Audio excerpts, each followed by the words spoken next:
There's so many talks with all these superstars after the offseason. You hear Kevin Durant's name, you hear Kyrie Irving, you hear Donovan Mitchell wanting to be traded now. Why is this going on in the NBA? In all the sports, it seems like the NBA has become a prima donna sport where if they don't want to play somewhere and they're demanding a trade out, they want their money and they're demanding to be traded out to the team that they want to play for, or they won't play. Why is this going on in the NBA? What could Adam Silver do to help change this from going on? Yeah, I think it goes without saying that there is a degree of concern from the commissioner when it comes to these type of situations. And the only thing I would say with Donovan, I'm not sure that he has been as adamant as much as it has been coming from the Jazz. When you look at what they're trying to do, I think it's safe to say that having him on a team where they're in a clear rebuild, I think they're clearly looking at him as an asset. Now, as it relates to KD, yeah, I think it is a concern because, when you're sitting there as an owner and a general manager, and here you are just a year removed from having signed this guy to a 4-year contract, what it comes down to is you start asking, what's a contract really mean? What does a contract stand for?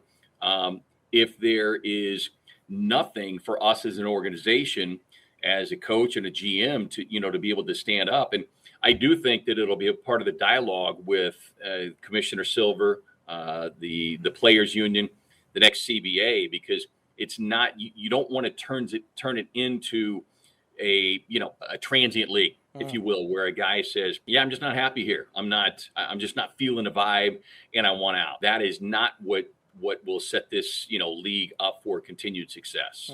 So I'll transition now to the NFL and the Cowboys. So Micah Parsons having that big rookie year he did last year, rookie of the year. Sensational year. And the Cowboys defense kind of took some interesting overhauls. They lost Randy Gregory, but they brought in a couple other linebackers, most recently Anthony Barr. My question is, with all the linebacker depth that they have, can you see Micah Parsons maybe transitioning into a full-time pass rusher? And if so, would that diminish his other value too? Because he was great at coverage, stopping the run, stuff like that. Yeah, it's going to be real interesting to see how Dan Quinn, utilizes Micah now in his second season. I mean, this is a kid you love to watch play. And, going back to talking about the Suns, how they love to hoop. This guy loves to play football, man. He loves to compete. And it will be interesting to see how much they move him around the field. And, of course, this is year 2, so there's the full season's worth of tape. How are teams going to try and scheme with Micah? And I think you also have to look at the other guys around him, how successful they can be. Can Tank Lawrence, get back to the line record and game record that he was a few years ago? But I don't think there's any doubt in my mind that Micah will have an impact. I'm just not sure if we'll see those sack numbers. But having said that, I think the amount and level of disruption will be equal, if not greater. We are talking to Cowboys and Suns play-by-play broadcaster Kevin Ray, friend of the show. We love Kevin. Now let's get into this whole Dak Prescott thing, because Dak has been manhandled by the press after what he did in the playoffs last year. And I feel bad for him. I like Dak. I stick up for him. I've stuck up for him since they drafted him. And in the 4th round, where everybody said he was going to be nothing, he was never going to start in the NFL, he earned his way after Romo got hurt, and he's really become, I believe, a top 12 quarterback in the NFL. And then last year, demanding for the money, he got his money, and everybody's looking at the numbers, and everybody's looking at what he's done against winning teams and what he's done against poor teams. He is dominated against poor teams, and he's barely beaten any good teams. That's what people are saying. I disagree. And what he did in the playoffs last year with 1 minute left made absolutely no sense. He was attacked. I blame the coach, because the coach should be telling the player, this is how many timeouts we have. Be aware where we're at the time clock of where we are. He did not do that. And McCarthy actually admitted at the end of the game he did not inform Dak on that situation. What was Dak saying after the game as far as what you have saw, you've seen in that game? What really changed your mind on his mistake in that game?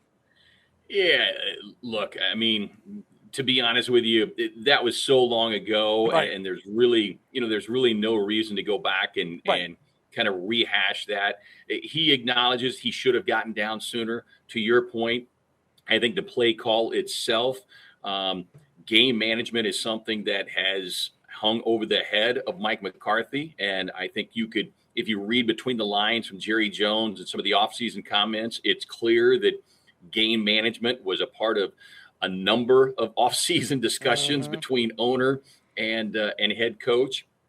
I'm right there with you on Dak. I've been a huge Dak fan from the moment he got into the league. He is a great guy. He is an absolute fighter. He is a winner. And look, sport outside of golf and tennis is a team sport. Yes, you can break down the numbers for this and that, but last year's flameout went way beyond Dak. You look at the inferior line play the last 6 or 7 games. Zeke was not healthy. He should not have been on the field probably in that playoff game. So there are a variety of things that you can point to and say, this is why. Did Dak play his best game? Absolutely not. He'd be the first one to raise his hand and say, yeah, I've got to do better because I am the leader. But that's what you love about Dak, because he takes that accountability and responsibility as the quarterback for the Dallas Cowboys. So those are things that he will learn from, the team will learn from, and hopefully all be better as a result. A lot of respect for Dak Prescott for all the things that he's gone through as an NFL player. If you think about it. And look, beyond NFL player, I mean, what this guy's been through personally, absolutely. I know Dak's not the only guy in the league who's had losses, but when you consider the people that he lost within a 2-year period on top of having that injury, I just don't think people really understand what that can do to a human being. And no amount of money is going to make that right for you. So speaking of offense, they traded Amari Cooper this offseason. He goes to the Browns. So CeeDee Lamb now has to be the guy to step up as that number one guy. What have you seen from him so far in this training camp? Yeah, CeeDee's had a good camp. Training camps are so different now, guys. And I've only been out here for a couple of days, so I can't honestly say that I've seen a ton from him other than just talking to some folks.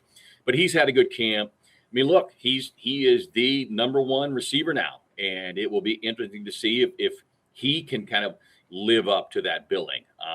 There's going to have to be other people that step up and help alleviate some of that pressure. We won't see Michael Gallup till, I'm guessing, late October would be my guess, maybe even November when you consider the injury he had. Unfortunately, they lose Washington, who they picked up in the offseason. He's out for probably 6 to 10 weeks.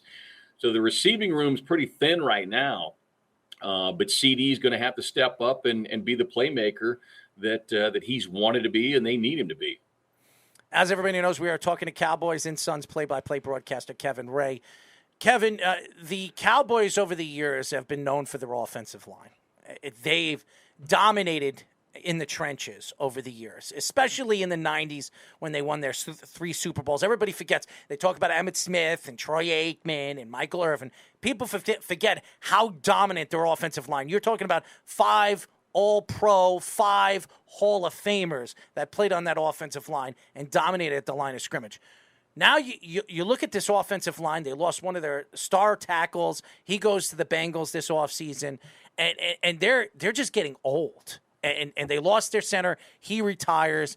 Where is this offensive line going now? And if I was Dak Prescott, would I be excited going into a season where my offensive line is not as strong as it has been over the years?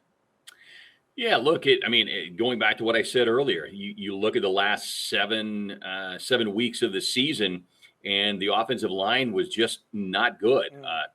Tyron Smith, perennial Pro Bowler, but injuries, I think, have taken a toll on Tyron.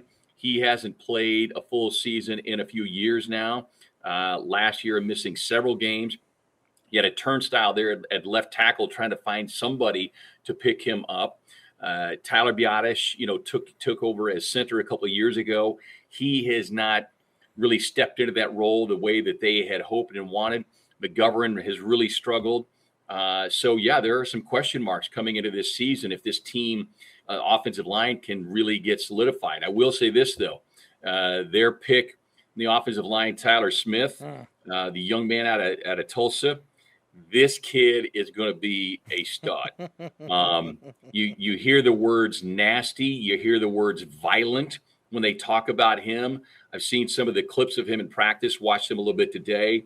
He has got a bright future. So I'm not sure that he will start in week 1, but I would not be surprised if before it's all said and done that he is a starter, probably on the inside, and maybe look to move him out on the edge once Tyron Smith decides to wrap it up. But there's some promise there in the offensive line, but there's a lot to make up for the way things kind of ended last season.